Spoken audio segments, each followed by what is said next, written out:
Boa noite, meus irmãos, meus amigos de axé. Chegamos para mais uma história de axé, né? Tem muito tempo que eu não conseguia gravar podcast e tal. Agora os podcasts estão indo pro YouTube também. Eu tô feliz da gente ter conseguido retomar. Tô na reta final da dissertação do mestrado e o tempo começou a ficar muito corrido. Eu fiquei muito tempo sem conseguir gravar, sem conseguir editar, principalmente, porque eu tinha uma equipe que me ajudava, né? Que editava as coisas pra mim, mas hoje em dia eu já não consigo mais manter, infelizmente, porque, nossa, era maravilhoso, mas vai voltar. Acredito que um dia vai ser possível de novo, sim. Mas por enquanto sou eu sozinha pra tudo. Tô tentando aqui manter as pontas, manter, né, YouTube, TikTok, Spotify e Instagram, mas tudo vai se acertar. E aí eu voltei hoje com mais uma história de axé pra vocês. É mais uma história de um seguidor, né, uma pessoa que acompanha meu trabalho. Lembrando que você pode mandar a sua história de axé, uma experiência inesquecível que você viveu no terreiro ou relacionado, né, à sua espiritualidade, seja assustador, seja positivo, seja uma conquista, seja inesperado, seja engraçado, tá valendo tudo. São histórias que a gente vive, né, no terreiro ou envolvendo as nossas religiões, né, de matriz africana. É só você mandar a sua história por escrito pro e-mail projetofiapodeouro@gmail.com. E já vou deixar aqui registrado que esse episódio está chegando até você, finalmente está chegando direitinho até você, graças aos apoiadores do Projeto Fiapo de Ouro. Todo mundo que apoia, né, através da plataforma Apoia-se, essas pessoas estão viabilizando o conteúdo que eu posto gratuitamente nas redes sociais, né, são eles que viabilizam tudo isso, eles que me dão tranquilidade para poder produzir esse conteúdo, e também são essas pessoas que patrocinam, que viabilizam as contações de histórias gratuitas, porque eu sou palestrante, sou contadora de histórias, então eu levo as histórias dos orixás para eventos particulares, para teatros, para empresas e por aí vai. Mas para escolas públicas, para ONGs e para projetos sociais, isso acontece de forma gratuita. Então quem está pagando por essas apresentações são os apoiadores, né? Você pode se tornar um apoiador a partir de R$ 5 mensais e aqui na descrição tem como você pode fazer isso, tem todos os planos, todas as formas de ajudar, a recompensa para cada uma e por aí vai. O Christian, gente, ele nasceu em berço evangélico. Quando ele nasceu, os pais dele já eram devotos e muito participantes, né, muito ativos na comunidade de uma igreja que é uma rede muito famosa de igrejas. Não vou falar porque não sou louca, não tenho dinheiro para advogados nessa proporção. Não dá para usar a palavra franquia, mas é uma igreja daquelas que tem filiais, não sei se é exatamente esse nome, que tem representação, né, em várias cidades, eu acho que em praticamente todas as cidades, com certeza em todos os estados, pelo Brasil inteiro e até por fora do Brasil, que eu tô sabendo. É uma igreja, assim, com uma super organização financeira, política, geográfica, tudo, em todos os âmbitos. E os pais do Christian eram muito, muito, muito ativos na comunidade religiosa deles. E aí, à medida que ele foi crescendo, ele desde pequeno ia, né, a uma igreja que tinha ali um amparo para crianças, eu sei que chama Salinha das Crianças, né, sempre nas igrejas, e ele se sentia acolhido ali, porque até certa idade era ali um espaço para brincar, né, mas à medida que ele foi crescendo e tendo ali uma noção um pouquinho melhor, né, você vai se desenvolvendo, vai se entendendo como um ser humano independente e tal, à medida que ele foi crescendo, isso criança ainda, tá, ele foi percebendo que não se identificava muito com o lugar, ele foi começando a processar, né, o tipo de coisa que era dita ali, foi começando a bater ali nele uma sensação de não estar em casa, de não estar sendo acolhido por um grupo de pessoas que estão à sua volta. Você tá ali, você tem que estar ali, e mesmo se ele dissesse, poxa, mamãe, papai, não queria ir hoje, ele pequenininho ainda, né, não queria ir hoje, quero ficar em casa brincando, quero ficar na casa de um amigo, quero ir, sei lá, quero fazer algum passeio, quero ir pra pracinha, e os pais não permitiam, ele precisava ir, não importava. E assim, isso continuou à medida que ele crescia. Quando Christian completou 10 anos, ele já tinha certeza absoluta de que ele realmente não gostava de estar ali. Ele não se sentia acolhido, não se sentia visto, e aliás, quando se sentia visto, era visto de uma forma muito negativa. Quando o Christian tinha uns 10 anos, uma pessoa dessa igreja, um membro da comunidade, né, começou a apontar no Christian traços que ele considerava femininos. Essa pessoa, não ele, o Christian. Essa pessoa começou a comentar com as outras, né, em volta, e foi comentar com os pais do Christian. Foi falar pra eles, olha, o Christian, poxa, meio afeminado, pô, seu filho parece nem que não é homem, pô, 10 anos, ele tá grande já, fica aí pô, fala fino, não sei o que lá, aquele papo, né, de gente, meu Deus, a criança tem 10 anos, ou gente que adora dar pitaco na vida alheia, todo lugar tem desse, né, família, todo lugar tem disso. Só que isso tornou a vida do Christian, de 10 anos de idade, um inferno. O Christian ainda nem pré-adolescente, né, 10 anos, gente, imagina, a criança ainda é completamente criança. Os pais dele, irritados, né, porque depois que essa pessoa começou a apontar esses traços dele, que supostamente eram delicados, eram afeminados, não era coisa de homem, e aí as outras pessoas da igreja começaram a comentar, consequentemente os pais do Christian começaram com uma paranoia gigantesca. E enquanto o Christian ia crescendo e ia se compreendendo e percebendo que de fato ele era um rapaz gay, ele percebia isso dentro dele à medida que ele ia crescendo, entrando na pré-adolescência, depois chegando à adolescência, cada vez mais a própria natureza dele ia encomendando os pais. Quando Christian tinha uns 15 anos, próximo dos 15 anos, foi quando chegou a pandemia. E aí o Christian começou a, além de ser seguido até a escola pelos pais, porque o pai queria saber com quem ele andava, com quem ele estava indo até a escola, com quem ele tinha amizade, se ele estava de namorinho com algum menino, se ele estava com crush em algum menino, porque ele não queria que isso acontecesse com o filho. Gente, é traço de psicopatia, né? Que bizarrice. Que tempo livre também, né? Meu Deus, ninguém trabalha. Vai seguir criança, não é nem levar a criança até a escola e buscar, adolescente já, né?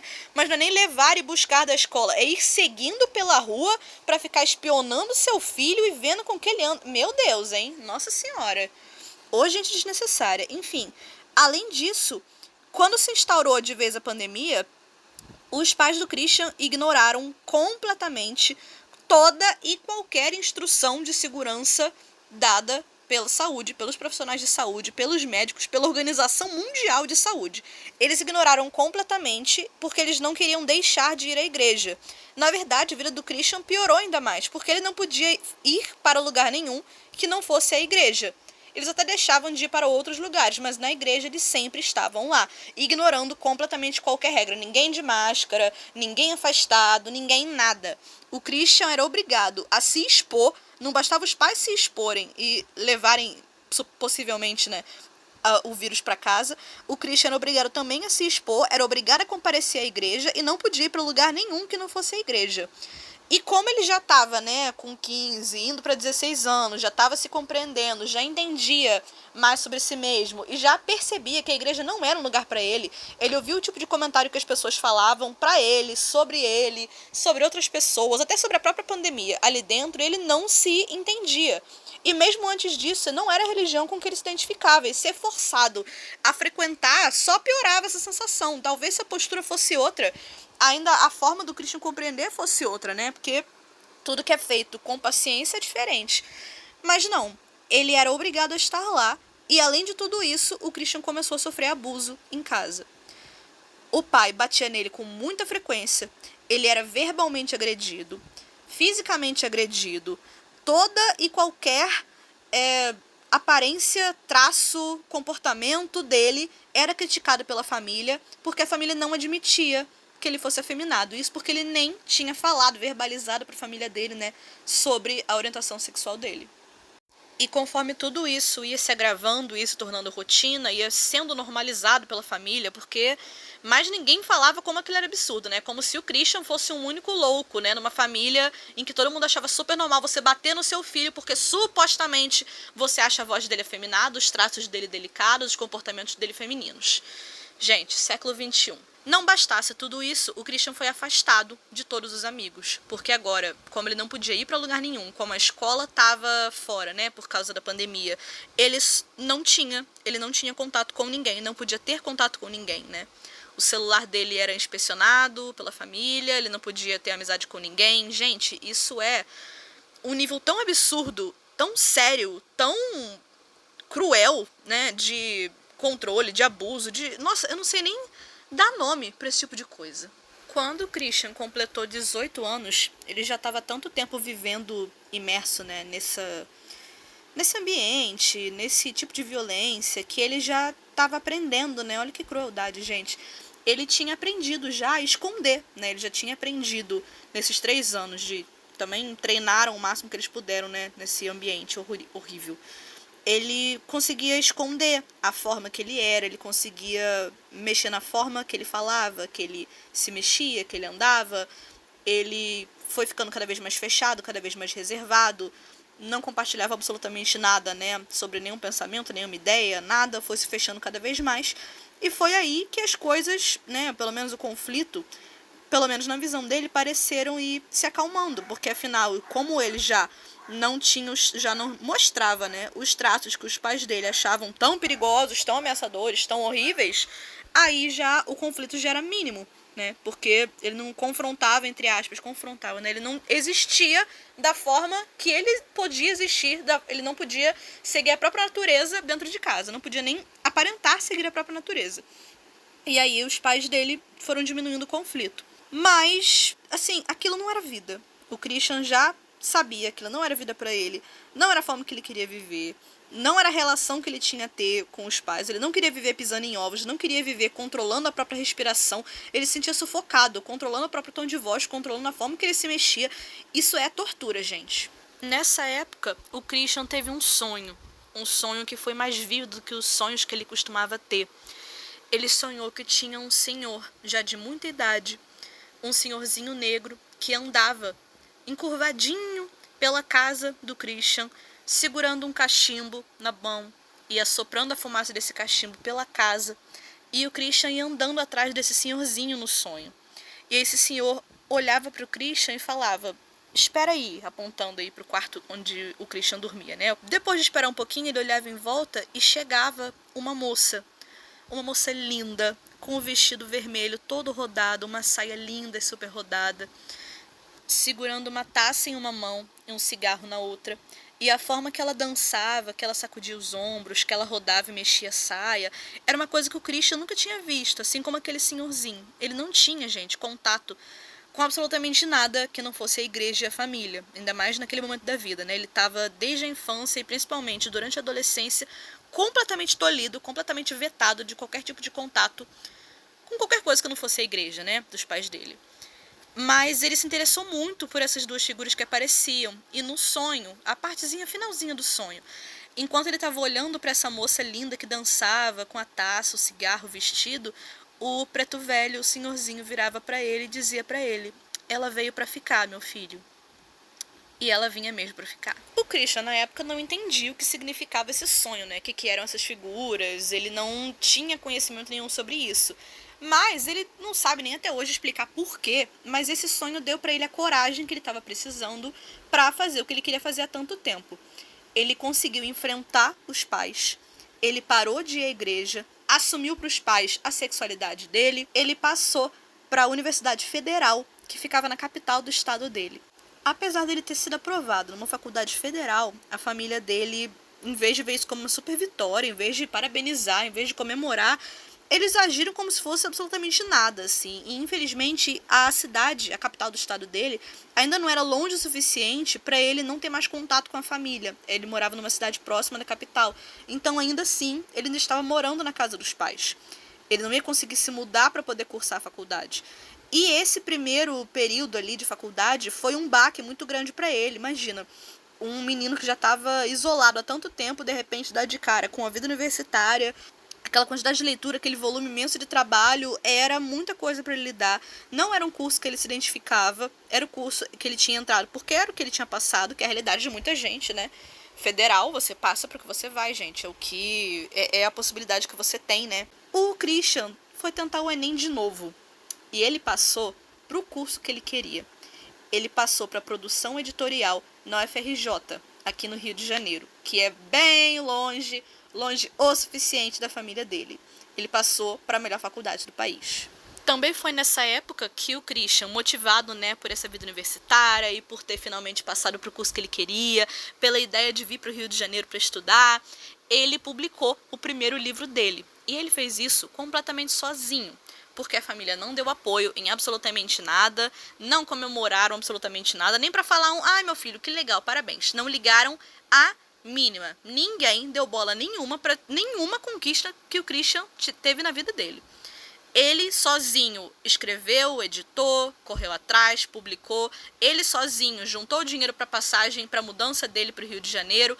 Ele fez tudo sozinho porque a família nem apoiou. A família não foi nem, assim, se despedir. Poxa, meu filho, caramba, vai estudar longe. Eles não ligaram a mínima. Chegando no Rio, o Christian ali já se ambientando ali com a faculdade nova, conhecendo gente, num ritmo totalmente diferente. O Rio de Janeiro é completamente caótico, completamente louco para quem vem de outro estado, para quem vem de outra cidade, mas de outro estado. E ali naquela vibe ali de começar a faculdade dele, ele estava em busca de respostas, né? Ele queria começar uma etapa nova da vida dele. Ele foi atrás de uma cartomante, que se tornou amiga dele, inclusive, depois de muitas consultas que eles tiveram e tal. Eles foram se aproximando, até hoje ela é muito amiga dele. Essa cartomante, na primeira consulta, ela ia ali, ela jogava com vários baralhos diferentes, né? Ela teve uma intuição de jogar com o baralho de Maria Padilha. Ela explicou pro Christian, olha, Maria Padilha é uma pombagira, tá me vindo a intuição de jogar pra você com esse baralho específico dela. Pode querer dizer alguma coisa, pode não querer dizer nada, mas tô aqui te avisando. Você tá sendo aqui apresentado a ela, tá bom? Pouco tempo depois dessa consulta com a cartomante, que ela jogou para ele com o baralho de Maria Padilha, o Christian teve outro sonho. Um sonho daquele bem semelhante, assim, com uma vibe bem parecida com aquele outro sonho que ele tinha tido adolescente ainda. Ele sonhou dessa vez que ele estava andando por um galpão. Tinha várias roupas e vários objetos que pertenciam a ele, espalhados por esse galpão. E ele zanzava ali meio confuso, e um monte de gente estava andando por ali, todo mundo de roupa branca, andando para cima e para baixo e tal, as mulheres de saia. E no meio dessas pessoas, o Christian via aquele mesmo senhorzinho, aquele mesmo preto velho. Ele via esse senhorzinho que dizia para ele, meu filho, chegou o momento. O Christian acordou chorando, acordou confuso, acordou meio desorientado, acordou espantado, tentando entender por que ele seria merecedor de receber a atenção de uma entidade. Ele que tinha sido subjugado, ignorado, reprimido, suprimido durante anos e anos e anos, durante a vida inteira dele, pelas autoridades religiosas e pelas figuras religiosas que ele conhecia. Ele agora tinha até dificuldade de entender por que ele seria digno de receber ajuda, atenção, apoio, carinho, amor, colo, amparo de outras figuras religiosas. Olha como esse tipo de coisa mexe com a nossa cabeça, né, gente? Olha, essa sensação de estar sendo chamado, convidado pela espiritualidade, por essa vertente da espiritualidade, foi ficando cada vez mais forte no Christian. Mas como ele não conhecia diretamente ninguém muito ligado, né, a Umbanda, Candomblé, ele nem sabia a diferença de uma coisa para outra, muita gente não sabe, né? Ele se sentia meio perdido, não sabia muito que direcionamento tomar. Tipo, tá bom, tá, esses sonhos estão chegando, esses recados, né, essas mensagens estão chegando, mas o que eu faço com isso, né? O que eu faço agora? E um dia, zanzando pelo Rio de Janeiro, ele passou na frente de uma loja de artigos religiosos, passou por ali, ficou olhando as imagens, pensando, né? Uma vendedora passou e ofereceu ajuda, e ele perguntou se tinha um baralho de Maria Padilha. Ele lembrou, né, daquela consulta que ele tinha feito com uma cartomante que falou sobre esse baralho. Comprou. Esse foi o primeiro baralho que o Christian comprou. O Rio de Janeiro, infelizmente, mas é a realidade, é uma cidade extremamente cara para a gente se manter. É caro para quem sempre esteve acostumado com os preços do Rio, é mais caro ainda para quem vem de outros lugares, né, de outros estados, de outras cidades. O Christian não conseguiu terminar a faculdade dele aqui, justamente pelo custo elevadíssimo de vida, né? O Christian era muito jovem, ainda estava ali firmando nos seus primeiros empregos, ainda estava em um momento, né, de estabilidade financeira que não era até alguma estabilidade financeira, mas não era o suficiente para se manter em uma cidade tão cara e ainda com os horários de uma faculdade federal, né? Quem fez sabe que é muito difícil, não tem uma grande flexibilidade de horários. Os estágios são em uns horários bem difíceis, assim, as aulas são em horários que às vezes te atrapalham muito a trabalhar numa escala ali de 8 horas por dia. É realmente uma questão ali que precisa ser bem trabalhada em faculdades, mas infelizmente não foi possível para o Christian concluir a faculdade dele aqui. Ele precisou voltar para a cidade de onde ele veio e voltou muito triste, porque ele tinha imaginado, poxa, eu cheguei no Rio de Janeiro, eu me mudei, eu passei para outra faculdade, eu fui para longe, eu consegui me afastar, né, do abuso que eu sofri pela minha família esse tempo todo, E logo agora que parecia que estava tudo caminhando, consegui, né, ter esse chamado pela espiritualidade, agora que parecia que tudo ia andar, eu vou ter que voltar, eu tô dando um passo para trás. Será que essa conexão minha com a espiritualidade, com essa vertente, né, da espiritualidade, será que isso também vai pro espaço? Mas o Christian tinha voltado com outra cabeça, né? Esse tempo que ele passou aqui na cidade do Rio, que foi um longo tempo, né? Ele só não terminou a faculdade, mas ele passou muito tempo aqui. Esse desafogamento, né? Só esse afastamento daquele ambiente que adoeceu ele por tanto tempo, né? Aquele ambiente familiar tão tóxico, só esse momento ali de afastamento já era o suficiente para ter mudado a cabeça dele, para ele conseguir se desintoxicar pelo menos um pouquinho desse tipo de pensamento, desse tipo de ambiente. Então, quando o Christian voltou para a cidade dele, ele voltou decidido a visitar de verdade um terreiro. Ele conseguiu indicação de um terreiro super antigo, super tradicional, muito próximo da cidade onde ele vivia. Ele não conseguiu ninguém para ir com ele. A amiga dele, que era cartomante, não estava na cidade, né? Lembra aquela cartomante que jogou com o baralho de Maria Padilha para ele e tal? Ele teve a coragem de visitar sozinho. Às vezes tudo que a gente precisa é uma pequena dose de coragem, né? O Christian chegou no terreiro, ele não sabia o que fazia, não entendia como é que as coisas funcionavam, não sabia o que era para fazer, onde era para ir, onde era para ficar. Ficava ali se sentindo meio perdido, meio desorientado, mas ao mesmo tempo ele foi completamente abraçado. Tanto pelas pessoas, né, os médicos que estavam ali presentes, quanto por outras pessoas que estavam presentes ali na assistência. Ele se sentiu acolhido. Era uma experiência inédita para o Christian, porque para ele uma congregação religiosa, né, ao longo da vida inteira dele, era um grupo de pessoas que se julgavam e que se criticavam e que tinham falado tão mal dele a vida inteira, desde a infância, ao longo da adolescência, até a família dele, né, por motivação religiosa, tinham reprimido tanto ele que ele nunca tinha tido uma referência positiva de um templo religioso, nem das pessoas dentro de um templo religioso, nenhuma comunidade religiosa. Então, essa sensação de ser abraçado, ser atendido, ser acolhido, as pessoas conversando com ele, tirando qualquer dúvida, tranquilizando, abraçando, convidando para isso, para aquilo, explicando como tudo funcionava e tal, sem colocar pressão nenhuma. Só, olha, se quiser você pode, e se preferir, pode, Na hora que o Christian parou para tomar um passe, ele se sentiu em casa. Ele se sentiu completamente abraçado. Ele teve uma sensação que ele achou que ele nunca conseguiria sentir dentro de um templo religioso, por causa da experiência que ele tinha tido ao longo da vida até chegar ali. O coração do Christian finalmente tinha conhecido o que era paz. As vozes de dor, os pensamentos intrusivos, de tristeza, de negatividade que moravam dentro da cabeça do Christian durante todos aqueles anos, durante a vida toda dele, finalmente tinham cessado. O Christian tinha encontrado o lugar dele no mundo. O caboclo que deu passe no Christian passou muito tempo conversando com ele. Falou muitas coisas sobre a vida dele, que são coisas mais pessoais, coisas de vários campos da vida dele. Mas a informação mais importante, acho que foi a informação mais decisiva, né, para os próximos passos que o Christian daria a partir dali, foi de que os pais do Christian de fato amavam ele, mas eles não iriam mudar.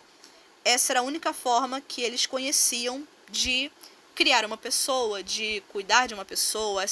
Essa era a única verdade que eles iam acreditar. A única verdade para eles eram as verdades que tinham sido ensinadas a eles no templo religioso que eles frequentavam, e eles não mudariam de ideia, nem se fosse por amor ao Christian. Foram palavras extremamente duras para ouvir. Eu acho que são palavras duras para qualquer pessoa, em qualquer idade, qualquer momento da vida, qualquer experiência. É muito difícil saber que seus pais te amam sim, mas que o preconceito por motivação religiosa deles é mais forte ainda que o amor que eles têm por você. Eu acho que isso é uma coisa que ninguém devia ouvir na vida. Mas isso deu meio que um ponto final ali pro Christian. Isso motivou ele a continuar. Quer saber? Então, é assim mesmo. Então, a partir daqui, eu vou seguir com minhas próprias pernas. Não vou ficar esperando que essas pessoas mudem por mim. Infelizmente, isso não vai acontecer. Aquele terreiro, que era tão antigo, tão tradicional, né? Era um terreiro de décadas e décadas de existência na cidade dele. Aquele terreiro tinha sido fundado por Maria Padilha das Almas, aquela pombagira que ficava aparecendo sempre no caminho do Christian, né? Sonhou com ela ainda na adolescência, apareceu pro baralho com que jogaram para ele, apareceu no baralho que ele comprou alguns anos depois, e agora existia aquela explicação. era a dona do terreiro, né? Já não mais presente, porque a média tinha desencarnado há muito tempo, né? Mas era um terreiro muito tradicional, e quando foi fundado tantas décadas antes, era um terreiro dedicado a Maria Padilha das Almas. A moça com quem ele tinha sonhado tanto tempo atrás, a moça que tinha guiado ele até ali. O Christian entrou na terapia, tanto na terapia, né, psicólogo, tal, falar direitinho, quanto em terapias integrativas, né? Passado um tempo do Christian ali desenvolvendo a mediunidade dele, parte da corrente da casa agora, cada vez mais conectado com os próprios guias. Em determinado momento, a mãe dele, com toda a sua bagagem ali de intolerância religiosa, com a verdade dela que só ela pode compreender, só ela vai poder entender o que se passou na cabeça dessa mãe nesse momento, como é que alguém pode ser capaz disso. Ela encontrou velas que o Christian tinha guardado no quarto dele, no meio das coisas dele, para poder acender para os guias, coisa que ele nem fazia na frente dos outros, mas ela encontrou as velas, percebeu e soube, né, da ligação dele com o terreiro, e o Christian foi expulso de casa. Ele não tinha para onde ir, estava no meio da rua, sem amparo nenhum, sem apoio nenhum da família, ninguém da família se mobilizou para ajudar, nem assim família distante, primo, tio, vô, ninguém se opôs, ninguém estendeu mão nenhuma para ajudar. O Christian conseguiu a ajuda de um amigo que morava meio que numa kitnet, era um apartamento pequenininho, estudante, né, gente? O menino vivia sozinho numa kitnet, era uma casa pequenininha, apertada, sem janelas. Mas ao mesmo tempo que isso tudo tinha acontecido, o Christian sabia que não tinha sido abandonado pela espiritualidade. Ele tinha ali alguma coisa dentro dele, essa coisa a gente sabe que se chama fé, que mostrava para ele que, na verdade, o que era de fato desesperador ser expulso de casa, desesperador viver num espaço pequenininho sem janelas, mas ainda assim, talvez aquele fosse o último empurrão que ele precisava para se desconectar de vez daquele ambiente que tinha adoecido ele ao longo de toda a vida, né? Aos pouquinhos as coisas foram melhorando, o Christian foi melhorando de emprego, de pouquinho em pouquinho, até o momento em que ele conheceu um rapaz maravilhoso, com quem ele está junto até hoje, se mudou para uma casa melhor, e hoje o Christian mora com o namorado dele, com 2 gatinhos fofíssimos, maravilhosos, que são filhos deles. O Christian e o namorado dele estão aos pouquinhos mobiliando o apartamento deles da forma que eles sempre sonharam, que agora eles têm o espaço deles, onde ninguém precisa medir a forma que vai falar, a forma que vai se mexer, que vela que vai acender para quem, que hora que vai chegar em casa, que hora que vai sair de casa, para onde que tá indo. O Christian hoje tem um lar, ele tem um lugar para viver em paz com o amor da vida dele, com os gatinhos dele, e ele tem o terreiro para desenvolver a espiritualidade dele. O Christian hoje está se formando em pedagogia. Ele tem um amor, uma dedicação especial pela educação religiosa. Ele pode, né, ter planos aí de seguir por essa carreira ou não, ou ficar focado na pedagogia, mas de uma forma ou de outra, foi a espiritualidade que despertou nele esse amor pela educação. E eu desejo que o Christian tenha cada passo da vida dele, da carreira dele, da caminhada dele, iluminada com a luz do Pai Maior, com a luz de Pai Oxalá, que todos os seus sonhos se realizem, se assim for o melhor para você. Que bom, Christian, que hoje você tem o seu lugar no mundo. Foi a sua fé que trouxe você até esse lugar, tá bom? Muito obrigada por ter compartilhado essa história comigo. Eu tô honrada de ter o privilégio de contar essa história aqui. E que bom que muita gente vai poder ouvir, porque essa história que você viveu, né, pode ser a história que muita gente está passando por agora. E que bom, né, que bom que eu posso chegar às pessoas que vão ouvir essa história, que bom que você teve, né, a possibilidade de compartilhar essa história com a gente. E que a mesma fé que te trouxe até aqui, a mesma amparo da espiritualidade que te trouxe até aqui, que cada um que ouça, né, essa história, se estiver passando por um momento semelhante, por uma vida semelhante, que a gente sabe que acontece muito, que cada um possa ter essa mesma fé, esse mesmo amparo da espiritualidade, para poder chegar no mesmo espaço de paz que você encontrou hoje, Christian. Boa noite, meus amigos e irmãos de Axé. Que cada um seja abraçado pela espiritualidade aí, na forma como vocês preferirem, no sagrado que vocês preferirem. Axé. Até a próxima.